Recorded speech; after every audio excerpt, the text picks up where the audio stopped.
أسعد الله مساءكم أحبتي بكل خير وفرح وسرور.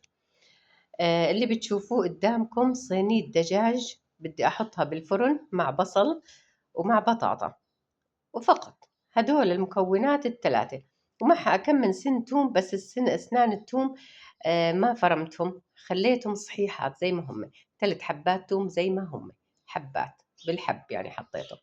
هلأ وحطيت عليهم حوالي 5 بصلات كبار، مقسمين مثل ما انتم بتشوفوا قدامكم. والدجاج نظفته كتير منيح وغسلته وملحته وحطيت عليه خل وغسلته دورين وثلاثة عبين ما صار نظيف وزي الفل مثل ما انتم بتشوفوا. قطعته وخليت الجلد عليه. ليش أحبتي خليت الجلد؟ لأنه بده يتحمر، والتحميرة هاي خليها تلدع الجلدة ما تلدع اللحم وتنشفه.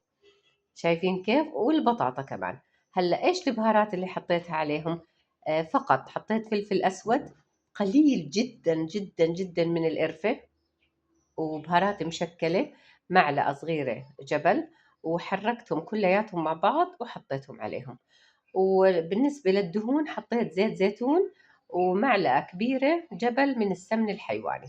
هذه هي كل بهاراتي. وحطيت عليهم 3 كاسات مية كبار من المج عشان يستوي. هذا الاشي لازم ينحط المي عليه عشان تستوي.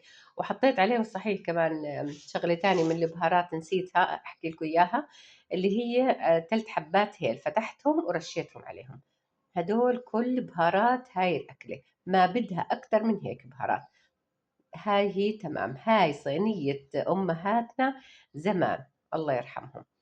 وهيك أحبتي جهزت، وهلأ على الفرن إن شاء الله. على الفرن من تحت من آخره بحطه، ما برفعها ولا درجة، على درجة حرارة عالية. أول إشي بحطها حوالي 220، وبعدين بنزل الحرارة ل200، بتضلها بالفرن يعني وهي بتغلي من بعد الغليان ساعة وربع من بعد الغليان. يعني هلأ بدها كلها على بعضها ساعة ونص بتكون جاهزة، وبعدين بدها 5 دقايق تحمير من فوق، يعني حوالي ساعتين إلا تلت هيك بتضلها بالفرن. بس بتطلع إيش منهنها وبتاخد العقل، وصحتين وعافية.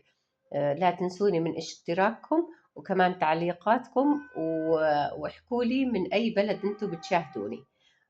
والسلام عليكم ورحمة الله وبركاته.